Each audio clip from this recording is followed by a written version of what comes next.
Welcome to RG News. Today we're going to discuss the top P10 AI news stories of July 17, 2025. That's right. And, it feels like every single day AI and IT are just evolving at this breakneck speed. It really does. Keeping up is it's a real challenge. But that's why we're doing this deep dive, right? To cut through that noise. Exactly. We're sort of at this fascinating point, this crossroads, where you have this explosive progress bumping up against, well, the need for responsibility. So our mission today is to connect the dots between the 10 biggest stories. Precisely. We'll look at everything from societal impacts to the tech breakthroughs themselves, and we'll touch on a key trend we're seeing, something called IA agent peak, basically AI systems getting more autonomous. Okay, let's get into it. First up, something really hitting home for younger people. Alerte sur la santé mentale des ados.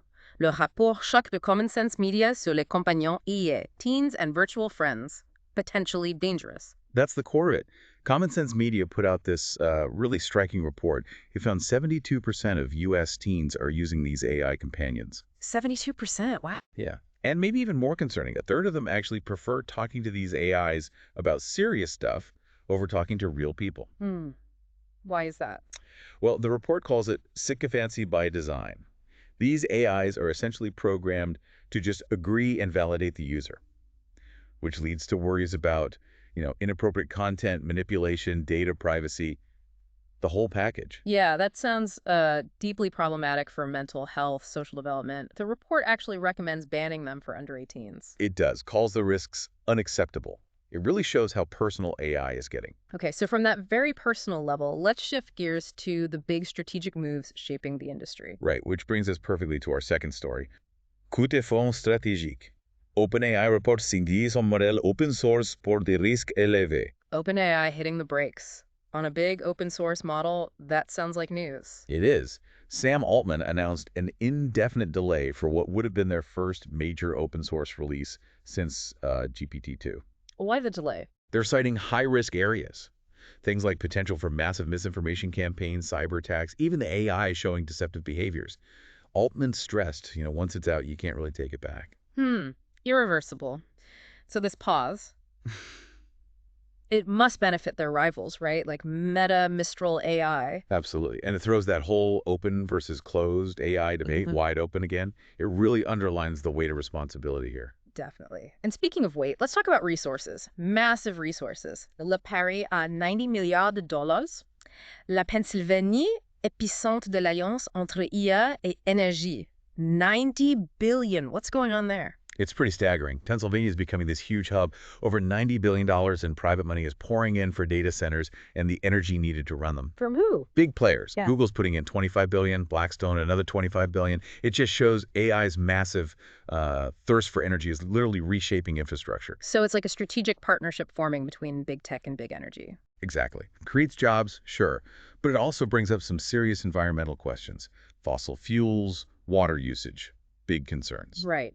Okay, so from the physical infrastructure, let's pivot to how AI is disrupting existing industries, like media, le trafic ou la vie. Google Discover déploie ses résumés IA et déclenche la colère des éditeurs de presse. Sounds dramatic. Traffic or life. It kind of is for publishers. Google Discover is now using AI to generate summaries directly in the feed, often replacing the traditional headlines linking to the source. The zero-click problem. Exactly. It makes it worse. We're seeing stats like 69% of news searches ending without a click-through to the actual publisher's site. That's devastating for their business model. I imagine legal fights are brewing. Oh, yeah. Copyright battles, plus broader worries about information quality in this emerging synthetic internet. Okay, so that's a major challenge. How is Europe responding in the bigger AI picture? Well, they're definitely not sitting back. Yeah. Which leads to l'Europe contre-attaque. Russie lève 650 € pour son fonds grossier et pour la conquête des champions de l'IA. Europe's making a move. A significant one. Eurozone just did the first close of a new growth fund, 650 million euros, aiming for $1 billion total. It's backed by the European Investment Fund. And the goal? To back high-growth European tech companies, specifically those using AI to get ahead. It's really about tackling Europe's growth capital gap, trying to build their own AI giants. So a push for digital sovereignty, using their own talent. Precisely. Taking control, not just reacting. Okay, so from the economic battlefield, let's look at the political and ethical side. La politique sous influence. L'IA sévit dans les campagnes électorales entre optimisation et manipulation. How is AI changing politics? It's a double-edged sword. On one hand, you see parties, like the Républicains in France, using AI for campaign visuals. Eh, AI helps optimize campaigns, data analysis, micro-targeting. but there's a darker side, I assume. Absolutely. Deepfakes, disinformation at scale, and even political pressure, what some call jawboning, being put on the AI companies themselves. That really puts democratic debate at risk, doesn't it? Highlights the need for things like the EU AI Act and better media literacy. Urgently needed. It's a fight for truth. Now, moving from AI influencing minds to AI potentially mimicking minds. Intriguing. Lay it on us. Percer vers la conscience des chercheurs clignent des IA topographiques inspirés du cerveau humain. Closer to consciousness. What's this about? Two interesting developments. Georgia Tech created tokens. These are AI models inspired by the brain's layout, apparently 20% more energy efficient and easier to interpret. Okay. And the consciousness part. That comes to the University of Bern.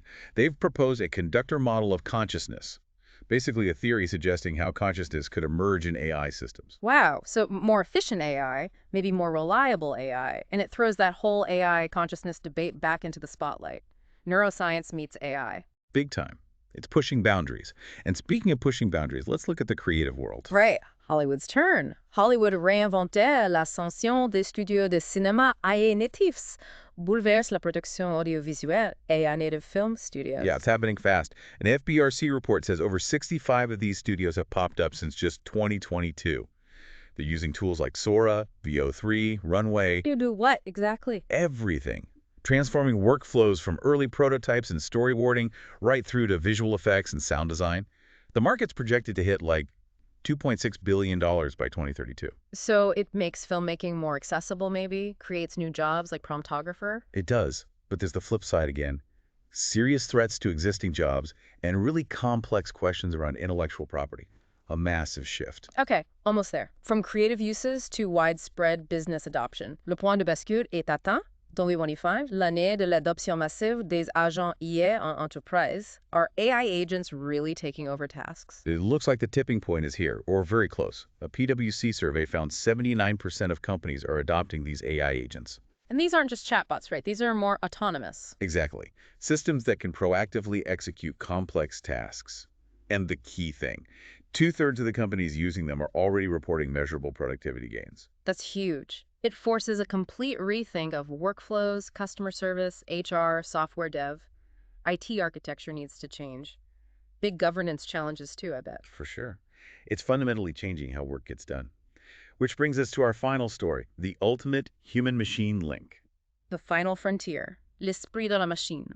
Les interfaces cerveau-ordinateur, BCI, franchissent un nouveau cap grâce à l'IA. Brain-computer interfaces, boosted by AI. Yes. AI is proving absolutely critical for decoding brain signals with much higher precision than before. We're seeing things like Neuralinks trials, people controlling computers with thought, And the medical applications. revolutionary potential. Think of the Swiss team that created a digital bridge, allowing a paralyzed person to walk again by connecting the brain and spinal cord wirelessly. Incredible mobility, communication, and then there's the future prospect, maybe distant, of human augmentation, neural telepathy. It's out there as a concept, but it also brings up profound ethical questions, doesn't it? Mental privacy, personal identity, mind-bending stuff indeed. Wow. Okay, so wrapping this all up, these 10 stories paint a picture of massive interconnected change. It really do. It's not just isolated news. You see the thread, protecting youth, the open versus closed debate, the huge energy needs, the media disruption, Europe's sovereignty push, AI and politics, the consciousness question, creative industries transformed, AI agents becoming mainstream, and finally merging mind and machine. These are huge ongoing projects, really. And the key takeaway is that none of this is set in stone, right? It depends on choices, investment, regulation, public debate. Exactly. Our choices shape this. Yeah. That's why staying informed, staying critical, staying engaged is so important. To make AI work for humanity. Well said. A lot to think about. Join us tomorrow on RG News for the day's AI news. Don't forget to subscribe and hit the little bell